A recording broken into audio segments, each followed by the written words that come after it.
Vegetables are presented in a number of ways, and there are plenty of ideas from which we could borrow. It is the unexpected which makes the charm of many of these little dishes. Papery thin slices of raw artichokes, anchovies garnishing a salad of raw mushrooms, slices of Gruyere cheese with crisp fennel or rounds of uncooked pimiento, salty sheep's milk cheese with raw broad beans, tunny fish with cooked French beans, a sophisticated mixture of cooked mushrooms and prawns in a tomato-flavoured mayonnaise, cooked artichoke hearts mixed into a salad of green peas, broad beans and potatoes, tunny fish encased in rolled-up red peppers. To the enterprising there is no limit to the number of dishes with which, without overdoing the mixtures, a promising start to a meal may be contrived. If the natural moisture content is not withdrawn beforehand, cucumbers exude so much water as they are heated that you usually end up with a tasteless mush, and swear never to attempt cooked cucumbers again. Blanching for 5 minutes before cooking will remove unwanted water, but also most of the cucumber flavour.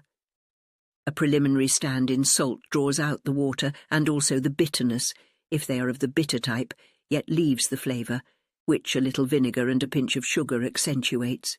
We have found the following method delicious and suggest it for all cooked cucumber recipes. Of all the spectacular food markets in Italy, the one near the Rialto in Venice must be the most remarkable. The light of a Venetian dawn in early summer, you must be about 4 o'clock in the morning to see the market coming to life, is so limpid and so still that it makes every separate vegetable and fruit and fish luminous with a life of its own, with unnaturally heightened colours and clear stenciled outlines. Here the cabbages are cobalt blue, the beetroots deep rose, the lettuces clear, pure green, sharp as glass. Bunches of gaudy gold marrow flowers show off the elegance of pink and white marbled bean pods, primrose potatoes, green plums, green peas. The colours of the peaches, cherries and apricots, packed in boxes lined with sugar bag blue paper, matching the blue canvas trousers worn by the men unloading the gondolas, are reflected in the rose-red mullet and the orange vongole and canestrelle, which have been prized out of their shells and heaped into baskets. In other markets, on other shores, the unfamiliar fishes may be vivid, mysterious, repellent, fascinating, and bright with splendid colour. Only in Venice do they look good enough to eat. In Venice, even ordinary sole and ugly great skate are striped with delicate lilac lights. The sardines shine like newly minted silver coins. Pink Venetian scampi are fat and fresh, infinitely enticing in the early dawn. A comestible plant belonging to the umbelliferous family, whose root is much used in the kitchen because of its strong and pleasant taste. It is a sudorific and an aperient and purifies the blood. The carrot is healthful and produces no ill effects unless used immoderately. It contains a lot of oil and essential salts and suits all ages and dispositions.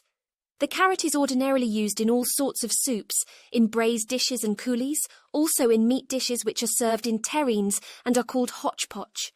The ones chosen should be long, large and plump, yellow or palish white in colour, easy to snap and with a taste verging on the sweet. We are also learning to take advantage of wild foods, for food which you do not have to pay for has a special attraction.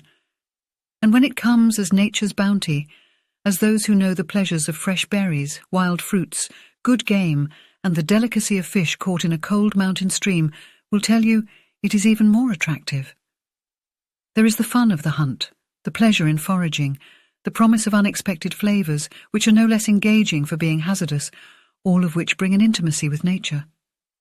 Whichever way you cook them, there is little to beat the special flavour of mushrooms gathered in fields, except perhaps the watercress discovered by chance in a stream, eaten with nuts and oranges, the wild sorrel found in rock crevices or on the dark, barren floors of conifer woods, the thistle dressed in oil and lemon and served with yoghurt, or the cockles winkled out from the sand after the tide has gone out and fried the same night with bacon.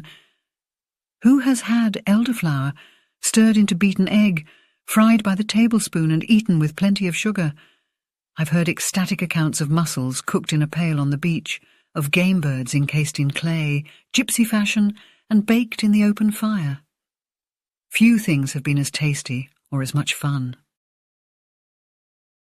a round shellfish which is also called sea chestnut, since its appearance is exactly like that of a chestnut still enclosed in its prickly shell.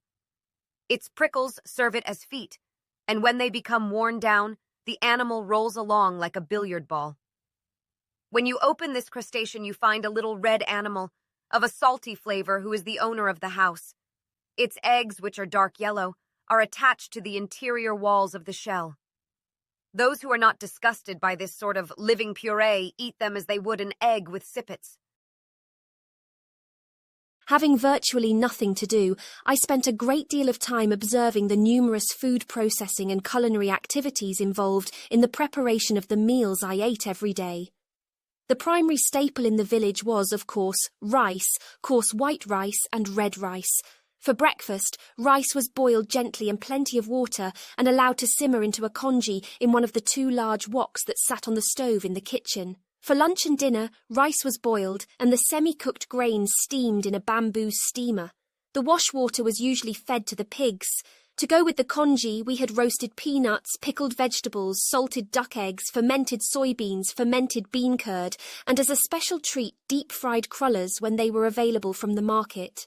The steamed rice would be accompanied by bean curd, salted fish of various kinds, salted or pickled vegetables, fresh leafy vegetables or beans, dried seaweeds, and on rare occasions, bacon, sausages, eggs, pork, chicken or fish. Vegetables and meat were usually stir-fried with lard or peanut oil, flavoured with soy sauce, fish sauce, salt, rice wine, vinegar and sesame oil. We drank tea during the day and occasionally wine in the evening.